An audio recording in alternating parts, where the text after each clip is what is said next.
Praise the Lord and good evening. আজি আমি ঈশ্বৰৰ বাক্য চাবলৈ গৈ আছোঁ। আমি ঈশ্বৰৰ বাক্য চাম দ্বিতীয় পিটাৰ 1:16 পৰা 21 পদলৈকে আমি চাম। আৰু ইয়াতে আমি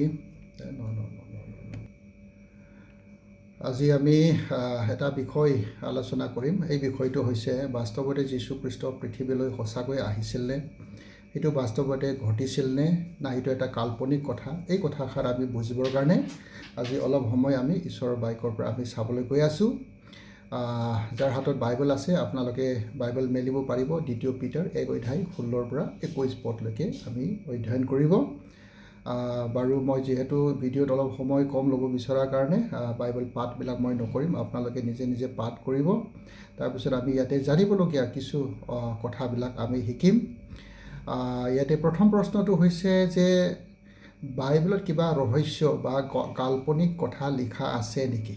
বাইবেলত কিবা কাল্পনিক কথা লিখা আছে নেকি? আমি যদি 2 পিটাৰ 1:16 পদত আমি যদি চাওঁ, ইয়াতে কৈছে বাইবেলত কোনো এটা কাল্পনিক কথা লিখা নাই। সকলো কথাবিলাক বাস্তৱত যিটো ঘটিছে এই কথাষাৰবিলাকহে এই দ্বিতীয় পিটাৰ 1:16 পদৰ মতে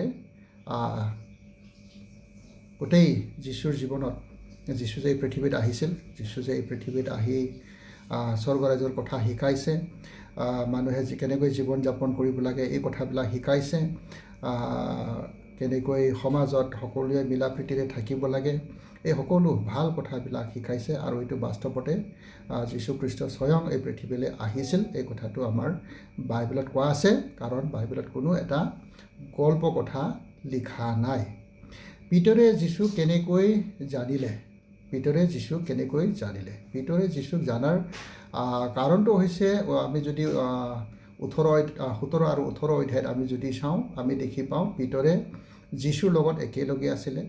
যীশুৱে স্বয়ং নিজ চকুৰে দেখিছে। যীশু আৰু পিতৃ ঈশ্বৰৰ লগত যিটো কথা বাৰ্তা হৈছে, এই কথা বাৰ্তা হোৱাবিলাক পিটাৰ আৰু তেওঁৰ বন্ধুবিলাকে নিজ কাণেৰে শুনিছে বুলি কৈছে। ইয়াতে ইংলিছত যদি আমি চাওঁ, উই হাৰ্ড বুলি কৈছে। উই হেভ চিন, উই হেভ হাৰ্ড।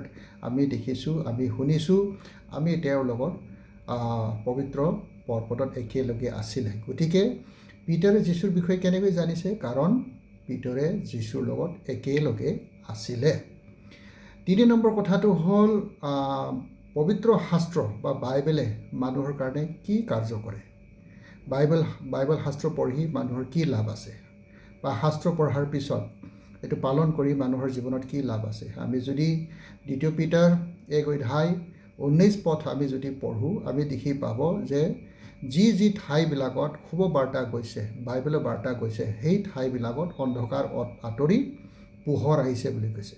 অন্ধকাৰ আঁতৰি পোহৰ আহিছে। তাৰমানে এইটো মানুহৰ জীৱনত কিবা যদি অন্ধকাৰ শক্তিয়ে যদি কাম কৰিছে, অন্ধকাৰৰ জীৱন যাপন যদি কৰিছে, এই সকলোবিলাক চিনি পাবলৈ শক্তি পাইছে। আৰু ঈশ্বৰৰ বাক্যই মানুহক জ্ঞান দিছে যে কিটো ভাল, কিটো বেয়া, এই কথাষাৰ বুজিবৰ কাৰণে বাইবেলে বা শাস্ত্ৰই আমাক জ্ঞান দিয়ে, যাৰ কাৰণে সকলো বেয়া বস্তুবিলাক, অন্ধকাৰৰ শক্তিবিলাক আমি আঁতৰিখিনি পোহৰৰ সন্তান হিচাপে, পোহৰৰ ব্যক্তি হিচাপে জীৱন যাপন কৰাত ঈশ্বৰৰ বাক্যই আমাক সহায় কৰে। পবিত্ৰ শাস্ত্ৰ বা বাইবেল আমাৰ ওচৰলৈ কেনেকৈ আহিল? পবিত্ৰ শাস্ত্ৰ বা বাইবেল আমি কেনেকৈ পালে? এই কথাটো যদি আমি চাওঁ, 2 পিটাৰ 1:20 আৰু 21 পদত আমি যদি চাওঁ, পবিত্ৰ শাস্ত্ৰ বা বাইবেল, এই বাইবেলখন মানুহৰ জ্ঞানেৰে, মানুহৰ বুদ্ধিৰে, মানুহৰ কৌশলেৰে লিখা হোৱা নাই।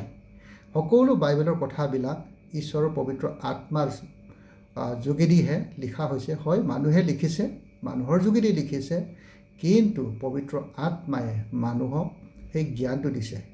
ঈশ্বৰে নিজৰ বাক্য, নিজৰ যিটো বাক্য ক'বলগীয়া, মানুহৰ কাৰণে যিটো ক'বলগীয়া বাক্যবিলাক মানুহৰ হৃদয়ত পবিত্ৰ আত্মাৰ যোগেদি কোৱা অনুসাৰে লিখকসকলে তেওঁবিলাকে এই বাইবেলখন লিখা হৈছে। গতিকে আমি বাইবেলটো আমি জানো, শাস্ত্ৰটো আমি জানো, এইটো মানুহৰ জ্ঞানেৰে, মানুহৰ বুদ্ধিৰে লিখা এটি পুস্তক নহয়।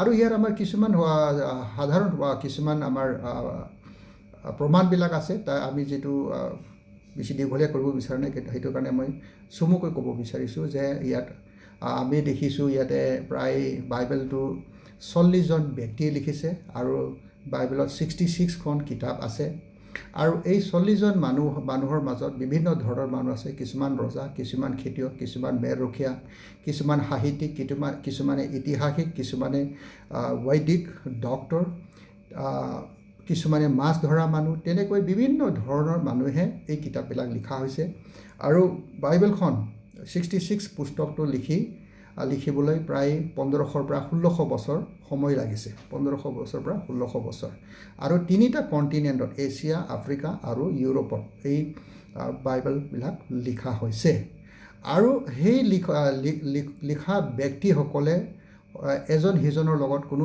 চিনাকি নাছিলে এজন সিজনৰ লগত একে সময়ৰ ব্যক্তি নহয় সকলোৱে নিজৰ ঠাইত নিজাকৈ লিখিছে নিজৰ সময়ত নিজাভৱীয়াকৈ লিখিছে যেতিয়া ঈশ্বৰে সেই সকলো লিখনিবিলাক একত্ৰিত কৰাৰ পিছত আমি দেখি পাইছোঁ এই সকলো 66 কিতাপত কোনো মানে অমিল নাই সকলো কথাবিলাক খাপ খাইছে সকলো বাইবেলত আমি যদি চাওঁ যীশু খ্ৰীষ্টৰ বিষয়ে মানুহৰ পাপৰ উদ্ধাৰৰ বিষয়ে সকলোৱে লিখিছে আৰু তাতে কোনো লিখনি বা লিখকবিলাকৰ কথাবিলাক অমিল আমি দেখি নাপাওঁ সেইটো এটা প্ৰমাণ যে মানুহে লিখা পুস্তক নহয় মানুহক পৰিচালিত কৰিছে ঈশ্বৰৰ পবিত্ৰ আত্মাই যাৰ কাৰণে মানুহবিলাক যদিও বিভিন্ন ঠাইত বিভিন্ন সময়ত লিখিছে তথাপিও সকলো কথাবিলাক এক হোৱাটো আমি দেখি পাইছোঁ ইয়াতে আমাৰ শিকিবলগীয়া কি আছে আমাৰ ইয়াত শিকিবলগীয়া কথা সেইটোৱে যে যীশু খ্ৰীষ্ট বাস্তৱত সঁচাকৈ পৃথিৱীলৈ আহিছিলে তেওঁক দেখা লোকবিলাক আছিলে তেওঁৰ বাণী শুনা লোকবিলাকে আছিলে আৰু তেওঁৰ লগত থকা লোকবিলাক আছিলে তো সেইটোৱে প্ৰমাণ যে যীশু খ্ৰীষ্ট বাস্তৱতে এই পৃথিৱীলৈ আহিছিলে আমি সেইটোও শিকিব পাৰোঁ যে বাইবেল যি ঠাইলৈ গৈছে এই ঠাইবিলাকত অন্ধকাৰ আঁতৰি পোহৰ আহিছে আৰু আমিও শিকিব পাৰোঁ যে বাইবেলত কোনো গল্প কথা নাই সকলো কথাবিলাক যিটো বাস্তৱত ঘটিছে এই বাস্তৱত ঘটা কথাবিলাকহে লিখা আছে 4 নম্বৰ কথা আমি শিকিব পাৰোঁ যে বাইবেলটো মানুহৰ যোগেদি লিখা হোৱা এটা পুস্তক নহয় কিন্তু ঈশ্বৰৰ আত্মাৰ যোগেদি লিখা এটা পুস্তক আমি ইয়াত বিশ্বাস কৰিবলগীয়া কি কথা আছে বিশ্বাস কৰিবলগীয়া কথা এয়ে যে বাইবেলটো ঈশ্বৰৰ বাক্য হয় যীশু খ্ৰীষ্ট সঁচাকৈ এই পৃথিৱীলৈ আহিছিল বাইবেল মানুহৰ যোগেদি লিখা হোৱা নাই আৰু বাইবেল যোনে পঢ়িব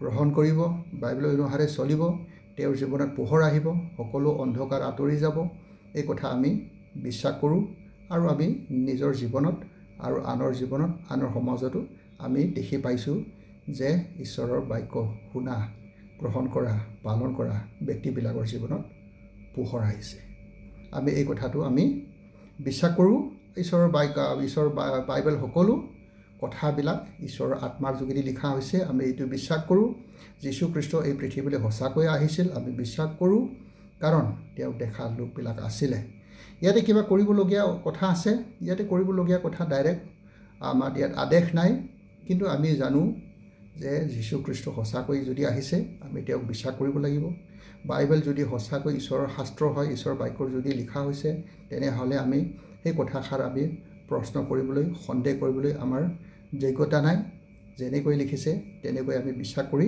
আমি আগবাঢ়ি যোৱাটো আমাৰ কৰ্তব্য গতিকে আজি আমি সেইটো শিকিছোঁ যে ঈশ্বৰে লিখনি এটা পুস্তক এই পুস্তকটো হৈছে বাইবেল ঈশ্বৰে সকলোকে আশীৰ্বাদ দিয়ক আৰু আগন্তুক দিনত আমি তেনেকৈ ঈশ্বৰৰ বাক্য আৰু শিকিম ঈশ্বৰে সকলোকে আশীৰ্বাদ কৰক আমেন